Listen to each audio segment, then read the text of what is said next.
Hello and welcome to my thoughts on Star Wars Lords of the Sith by Paul S. Kemp. So a quick 30-second summary would be, it is one of my favourite books I've read, ever really. Just something about it's really grasping, just the way it's written. It's a really cohesive story. It follows three, main characters sort of on their journey, and they all converge in one space at the end. No spoilers, but yeah. And then obviously one thing we need to talk about with this book is the cover art, which is honestly one of the main things that drew me to the book. In all honesty, the artwork on the book, apart from the Emperor and Darth Vader, doesn't have too much to do with the story, as it is set on Ryloth, and you can't see any of them on the cover. There's AT-ATs in the background. There's none of them in the book, but that's not really a complaint. As it says on the top, New York Times bestseller. It's pretty true. It's very, very good. Now into the sort of review for the more Star Wars oriented people like me. This book weaves a lot of elements from a lot of other stories into it. It pulls heavily from the prequels, even though it's set after Revenge of the Sith. Good. About 5 to 6 years afterwards. We have a lot of references to Star Wars Rebels, with Cham Syndulla being one of the main characters. Hera is mentioned in the book, but she's not particularly relevant to the story. One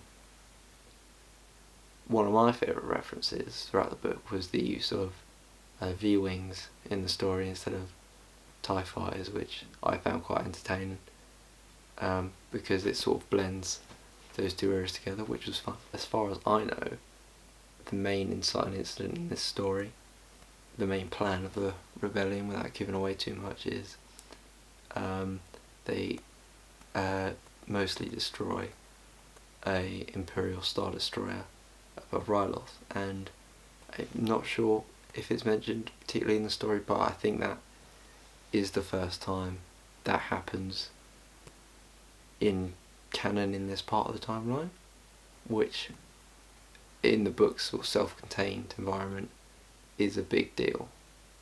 And the sort of main plan of the rebellion is to destroy the Star Destroyer, along with, they believe, Vader and Orn Freetar, the senator from Ryloth, who features heavily in the Clone Wars, so there's another link there. One of the new characters introduced in the book is Belcourt, who is an Imperial officer who is mostly in charge of running Ryloth, as his superior, the Moth, is sort of described as almost a Jabba the Hutt type of character, lazy, uninterested, so he works alongside Cham and the rest of the Free Ryloth movement to undermine her and eventually blame what happens on her. And his character is very interesting because if you've seen Star Wars Rebels, he's very similar to Agent Kallus. That's the vibe I get from him, even though he doesn't particularly seem to have as much compassion as that character. He still has a very large impact on the story, and his character seems less interested in the rebellion rather than just trying to free the planet. He seems more interested in almost freeing himself from the Empire, or moving up the ranks, depending on how the plan's going at the time in the story. Before we get into the more heavy nerd Star Wars aspects of the book, we'll give a quick general overview, and it's really well crafted. It's a really tight story. There's nothing that really doesn't add to the story in it. There's no filler, even if you don't know anything about Star Wars. It's got really well built characters, and despite the fact the majority of them have other material about them, you don't need any of that to experience the book in the way I think is meant to be experienced. Action is really captivating, and I know a lot of people think reading action in a book isn't as good as seeing it, but the way it's written and described, you can really feel what it wants you to feel.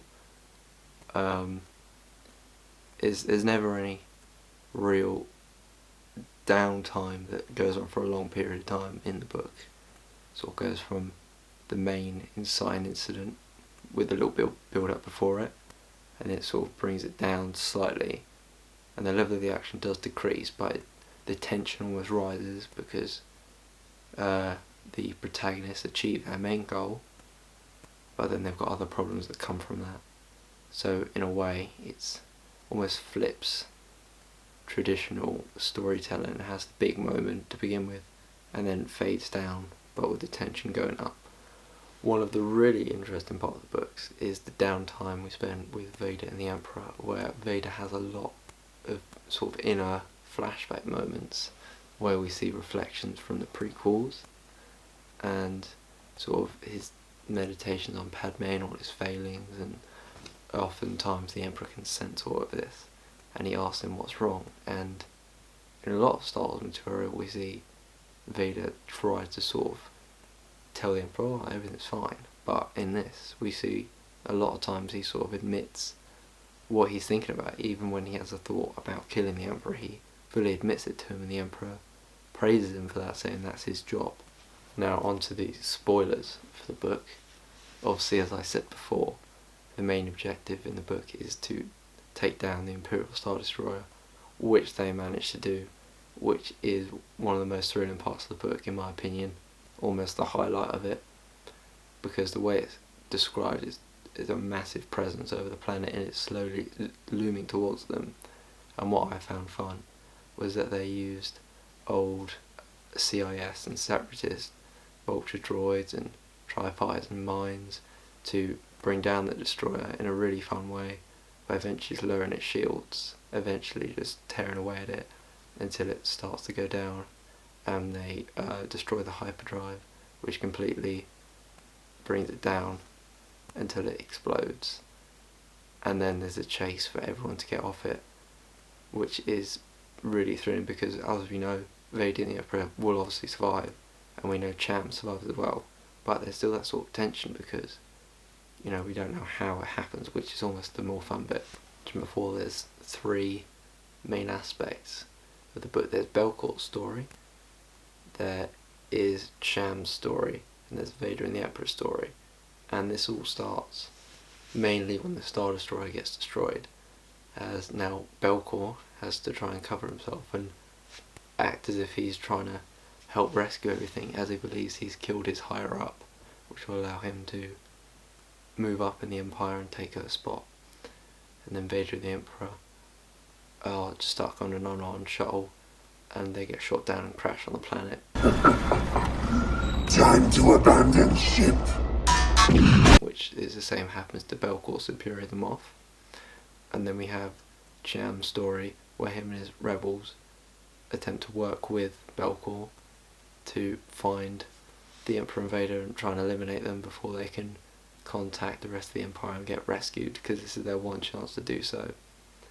And it all converges in a small isolated village with villagers who don't even know who the Emperor and Vader are, as they let them into the village and feed them and praise them, and then eventually the rebels, Belcor, the rest of the Empire, and the ones sent to rescue Vader and the Emperor all converge, and everyone gets absolutely torn apart at this village. And that's where we see the death of Cham's love interest, we see the death of Belcor, and we see the death of almost all the villagers in the story, which, like I said before, is probably the height of tension, because it's not foreshadowed a lot that they're going to die, but not in a negative way. They sort of don't have that looming presence of death over the characters. It's quite a hopeful story, even though not a lot goes right for the rebels in the story. So overall, as a Star Wars fan, my opinion on Lords of the Sith is that it's one of the best Star Wars books you can read. With the new canons being brought out, it really brings a lot of aspects together, and it's quite a payoff if you've watched Star Wars Rebels and the Clone Wars and all that related material. It really feels like you're paid off a little bit for knowing these sort of things, as it is a big blend of the original trilogy and the prequel trilogy. So my review of this as a Star Wars fan is a very strong A.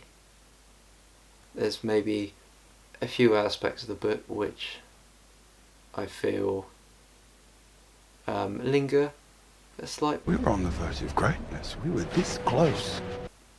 But it honestly doesn't really intrude on the story at all. It just personally for me, that sort of action they describe at that point in the book isn't particularly my favourite. Apart from that, very strong A on this. I would very highly recommend to any Star Wars fan, and also any casual reader, as if you're trying to get into Star Wars, this is very good, as it builds up the two leads of one of the parts of the story very well. Hope you enjoyed the review, and hopefully you can enjoy this book for yourself.